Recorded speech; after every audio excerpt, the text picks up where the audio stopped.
And I guess we can kind of like focus like individually on the players and stuff too. I mean, like if you look at the Spurs, like obviously like, going forward, like I'm curious like what you guys think about Wemby, obviously. In my opinion, like we can start with him. He's like their best player. I feel like he definitely has like a little bit of maturing to do like emotionally. I think like you can see him like get visibly frustrated on the court at times, which is like fine. I mean, people get frustrated, but I feel like you could really see like sometimes he just gets like too much, high or low, and like it kind of affects his game. Like you could even see it in game four or whatever when he says like, "Oh, like I'm in your head" or whatever, and like he's getting hype, which is fine. But then like you could tell, like I think after that moment, like his performance just went to shit, right? So Yeah. I think for him, like emotionally maturing is one thing, but I just like don't know, like, bruh, like he is like a guy who's 7'6" and he's like expected to anchor the defense and Yeah. be like the best defensive player in the world. Like, I don't know how that guy can also be expected to like lead the offense and be the number one player on offense. Like, he either becomes like lethal, like Steph Curry range, like type from three, or he just like, or someone else has to do it. Like he's giving up too much energy. And like this playoff run, like he did play like a lot more than I anticipated him to, but I think like you could always see it like the first and third quarters, like he's a different player compared to what he looked like in the second and fourth quarters, right? Like Yeah. after some of the Those game has gone breaks. on. Yeah. And I think that's like a pretty big difference. But curious for you guys' thoughts on Wemby and just his finals and playoff run as a whole.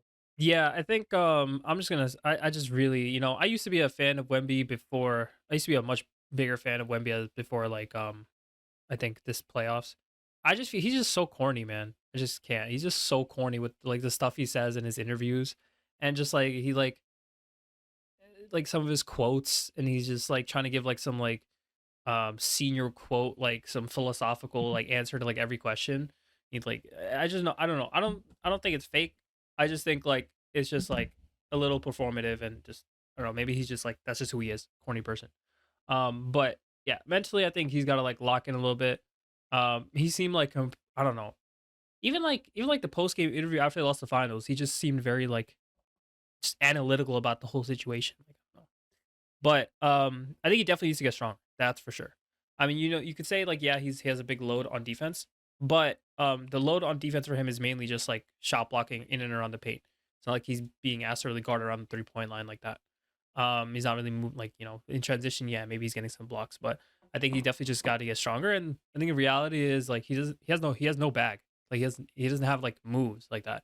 He's just like any moves that he has is basically solely off of his height, right? Whether it's like the miss the shot on purpose, run in for the tip, right? Or like some BS thing that he does when he's in the paint. But he needs to like work on, a little bit of a post game he needs to develop. And I think he probably hasn't had to ever like do that because he's 7'5", right? He probably just gets it, dunks it. But as we've seen in this playoff series, even people like Jose Alvarado or even bigger people like OG Ananobi, Cat, like these guys will show up and defend him and push him out of the paint. Like when especially like people think like, oh, when you got a shorter guy and a bigger guy, like that should be easy, right? Um, but when they take your hips out, when they take your legs out, you literally just cannot do anything. I know this from home car guarding me for many years. So uh, yeah, I think he definitely just got to get stronger, develop something. Yeah, no, I agree with you. I think like there's a lot of maturing that Wemby needs to do both physically and emotionally. Like, he was kind of just able to get bumped off his spots a lot with Cat, who's just obviously like filled into his frame very well, and Mitchell Robinson. He's not really had to face anybody like that, especially from the last round. Um, and I think yeah, I mean just like growing mentally. I think even during like that comeback that the Knicks had, he was just settling a lot. And I don't necessarily agree that. Like he doesn't have a bag, but I think he waits till he gets angry or like waits till he's challenged to get into that bag, which is kind of the problem with like that whole team. Um, yeah, so especially like when he started like, oh, I'm in your head or whatever. From that moment on, I think he just like wasn't ready to actually lock in, and he kind of put a target on his back. But again, I think that'll take like a couple of years for him to just emotionally mature, and that'll probably help them. But yeah, during that whole comeback, he was just really settling for threes. He wasn't able to like really take advantage of his height because being that tall is his advantage. But if he's just taking step backs and settling, that's really a win for the defense. But he'll learn that from in the next couple of years, I think. Yeah, no, I was gonna agree with Zer because like when I play defense like that and he's in the paint, he's standing in the paint most of the time. So I don't think he will get tired. So he can take some load on offense because you're not the guy chasing the point guard and you're not the one closing out. Um, so like you're not gonna get tired, but his stamina was low key like it took over in this series because he played like 40 minutes in the OKC series. And then this one, the fourth quarter, he was just completely non-existent. He was just like, oh, either my shots go in or I'm gonna give you no offense at all. Like there were a couple of opportunities where like he actually drove to the paint. He got to maybe like a little bit below the top of the key, and instead of like spinning around, he was like, "Oh, I'm gonna kick it out to the left." I'm like, "Bro, your threes are not falling. Your team is struggling right now. Like you don't need like another three. Like you can actually try to score some mid range, or you can like actually do some footwork, try to get to the paint." And I didn't see any of that. And like De'Aaron Fox obviously didn't help with that either because like there was no like veteran presence, so like everybody was just like chucking shots, like trying to like not run the shot clock. It's just like I understand like Wemby is young. Like I've seen that. It feels like very like young Gen Z, like 22-year-old. He's just giving like corny comments, like he's not like in his headspace right. He's still got a lot to learn. I totally understand that. But like I was expecting more. I definitely lost some respect after the series. I thought like he wouldn't care even if they're like losing, like he would dominate. Like he just didn't have that in him. Like I was expecting like more domination from him, but it was more of like, oh, I'm gonna whine now or I'm like gonna give up. Because I feel like he could have definitely done more on the half court sets, like the fourth quarters. I mean, Knicks are very smart. Like we think that they're just coming back, but based on the rotations and the way they like have their tactics set up, what they essentially do is they do not use Brunson at all in the first quarter, and they've been doing this for a while. Like they have him in the lineup, they'll take him off into the bench, but they make sure that his stamina and his like entire energy is like conserved. And third quarter, or like he plays really good in the second quarter, and then third quarter is when he picks it up. Compared to other players where they start off really hot in the first quarter because they have the energy, and fourth quarter is when like the crunch time comes and you don't have energy. I feel like that's just coaching. They made sure that Brunson's plays are like saved for the fourth, and they do this again. It's not just Spurs. Like they come back against every team. They're a really good fourth quarter team, and I think that's because of that. And Brunson just like dominates that field, and that definitely played out against the Spurs, and the Spurs didn't know what to do. It just reminded me of the Bucks, like when they were young. They do the exact same shit. They'll get the lead. They only thing they know, they're young, they're fast, they're strong, so they can just like run. They'll get transition. Minute playoffs slow down, like half court offense. Yeah, they're not doing anything because they don't have any playmaking. They're just gonna try to like chuck the first shot possible at like 10 seconds, and then basically allow the other team to come back. That's all I saw. It wasn't new to me. Uh, but they definitely have a lot to learn. They need to definitely get like a playmaking guard. I feel like this team like it cannot win a championship. It just needs somebody to play make. Yeah, so I'm about to so I had a whole different reputation of Wemby before the series started, and that did a full 180. Like I actually think I like the Thunder more than the Spurs, honestly, at this point. It's great. I would have Ew. never said that before the series started, but I'm gonna slander him because he deserves it. Because like first, like offensively, he was weak. Defensively, he was weak. Emotionally, he was like out of control at some very crucial points. And he tried to flagrant foul our players like multiple times, It's crazy. especially in that game 5, like landing on Brunson's leg. I mean, yeah, I just do not like him right now at all. But like, yeah, so offensively, he shot like 40% for the series. You're 7'5", like 7'6", shooting 40%. Like that's just not feasible for like you can't you're supposed to be a dominant big man, like if not the most dominant of all time. Like you're 7'5", and you're shooting 40%, 27% from three. Yeah, it's just not gonna cut it. And I feel like at when the moments really mattered, like game 4, he shot 9 of 25 and 25 and in the fourth quarter, he went 1 for 4 from the free throw line. Like he's not a closer for them right now, which is a really big problem because if he's not the closer, who's going to be the closer? Like Dylan Harper. yeah, I mean probably Dylan Harper for the future, but he's just a rookie, so we don't there's no closer for that team. And I feel like he played small. He in game 2 he only had like 4 shots in the entire first half, and by the time he actually became physical towards the end, it was too late. And in game 5, like he just disappeared in the fourth again.